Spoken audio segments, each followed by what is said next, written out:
Hello everyone, welcome back to my channel. In today's lecture, we are going to discuss the advantages of joint stock, right? In previous lectures, we have discussed about the meaning of joint stock sector, objectives, and in today's lecture, we are going to discuss about the advantages of joint stock sector. Clear? चलिए देखो क्या कहते हैं. First advantage क्या है? Vast financial resources. Generally ऐसा देखा जाता है in joint sector vast financial resources of government are available. Moreover, it is easier for joint sector to mobilize funds through the public issue of shares as people have much faith in these units because of government participation. Generally ऐसा देखा जाता है कि जो आपका joint sector है उसमें financial resources की कमी नहीं होती है, न्यूमरस अवेलेबल होता है ये. ठीक है. अब ये भी देखा जाता है कि जॉइंट सेक्टर में रिसोर्सेज को मतलब फंड्स को मोबिलाइज करना क्वाइट ईजियर हो जाता है with the help of public issue of shares. Reason behind is लोगों का फेथ ज्यादा होता है इन यूनिट्स में because of the government participation. Clear? Now second one is easy loans from public financial institutions.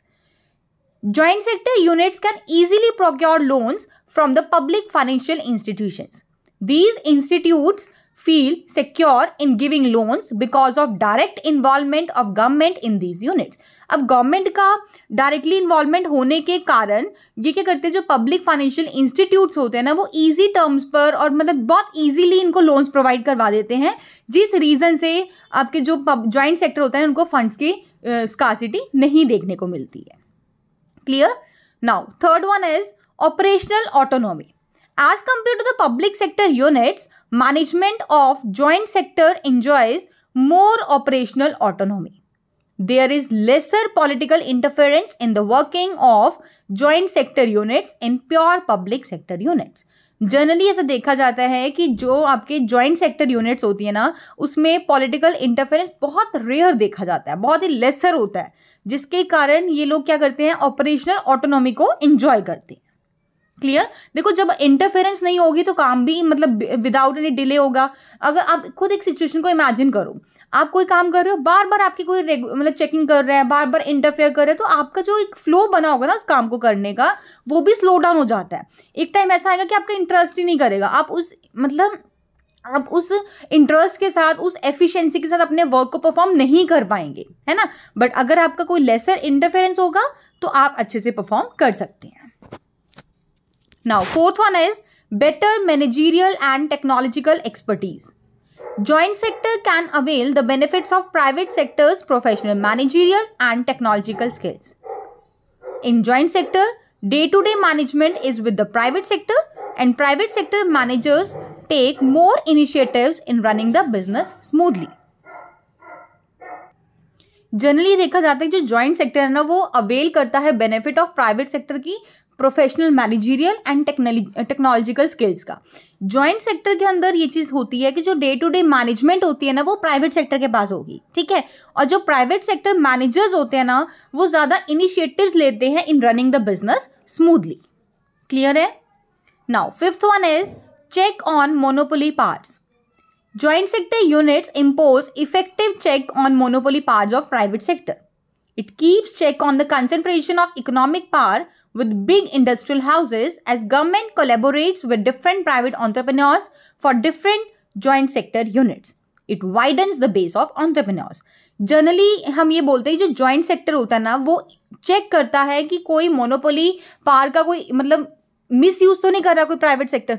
ठीक है. It also keeps check on the concentration of economic power with big industrial houses as government collaborates with different private entrepreneurs for different joint sector units.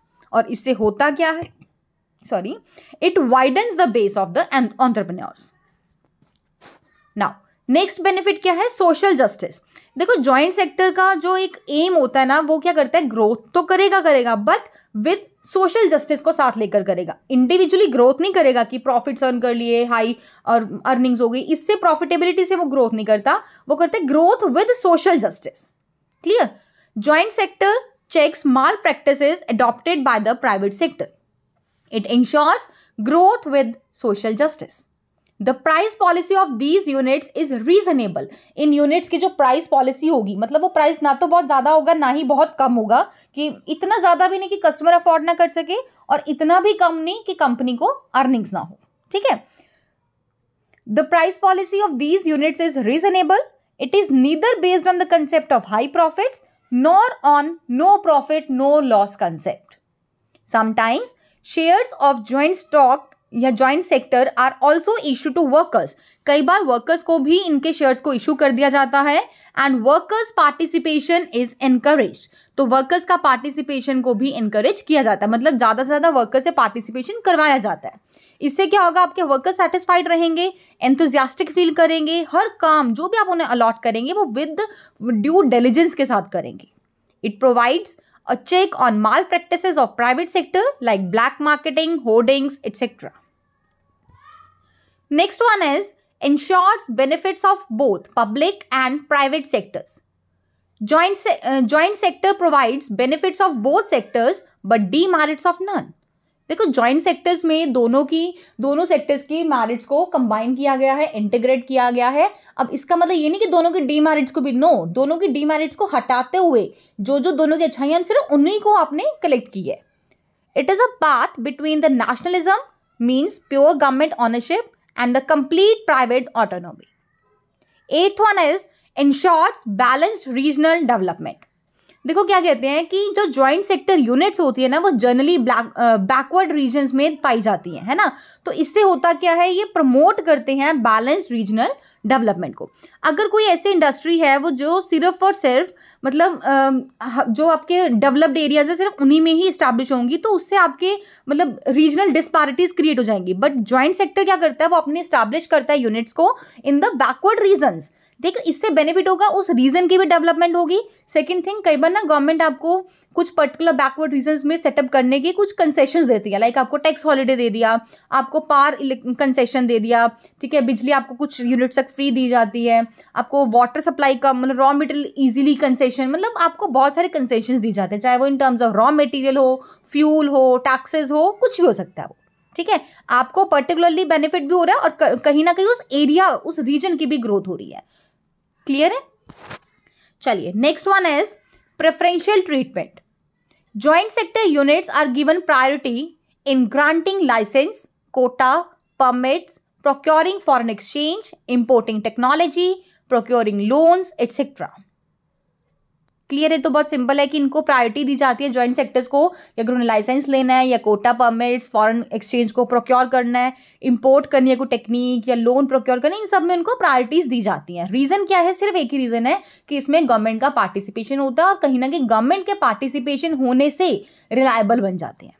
ठीक है, now 10th one is easy to get foreign collaborations. Technological or financial collaborations with foreign enterprises can be availed easily because of government participation in capital and professional management of private sector. Next one is development of basic and heavy industries. देखो, जो basic और heavy industries होती है ना, इनको huge capital की requirement होती है which a private enterprise can not afford, जो कि प्राइवेट एंटरप्राइज बिल्कुल भी अफोर्ड नहीं कर सकता है. while government sector lacks in professional managerial and technological skills to manage these risky enterprises. देखो, प्राइवेट सेक्टर्स को अफोर्ड नहीं कर सकता और गवर्नमेंट सेक्टर के पास प्रोफेशनल मैनेजरियल या फिर टेक्नोलॉजिकल स्किल्स नहीं होती हैं इन रिस्की एंटरप्राइजेस को रन करने के लिए. तो government provides capital and private sector provides professional expertise. So smooth development of basic, heavy and risky industries become possible. तो हम क्या करेंगे, गवर्नमेंट से क्या लेंगे, हम कैपिटल, और जो प्राइवेट सेक्टर की जो स्किल्स हैं उनकी स्किल्स लेंगे, और इन जो आपकी इंडस्ट्रीज हैं, बेसिक हैवी इंडस्ट्रीज हैं या रिस्की इंडस्ट्रीज हैं, उनका मतलब उनकी स्मूथ डेवलपमेंट पॉसिबल हो जाएगी. क्लियर है? चलिए, नेक्स्ट आता है आपका बेनिफिट्स ऑफ डिसइन्वेस्टमेंट. देखो क्या कहते हैं, डिसइन्वेस्टमेंट होता है जब आप पब्लिक सेक्टर के शेयर्स को सेल करते हो to the units of private sector. मतलब गवर्नमेंट सेक्टर के शेयर्स को सेल कर रहे हो आप private sector, this is known as disinvestment. ठीक है, now disinvestment refers to the sale of shares of public sector units to the private sector. Sometimes joint sector enterprise is set up by disinvesting existing public sector units. It reduces the financial burden of government. No doubt, financial burden तो जो government का वो reduce हो जाएगा, but government gets huge funds by selling shares of public sector units to strategic private partners. Government के पास जो financial burden था ना वो रिड्यूस हो जाएगा. रीजन क्या है? गवर्नमेंट को ह्यूज फंड्स अवेलेबल हो जाएंगे by selling their shares to the private partners. At the same time, private sector entrepreneurs get the opportunity to participate in running enterprise. Next one is easy exit. Joint sector enterprises are usually in the form of companies.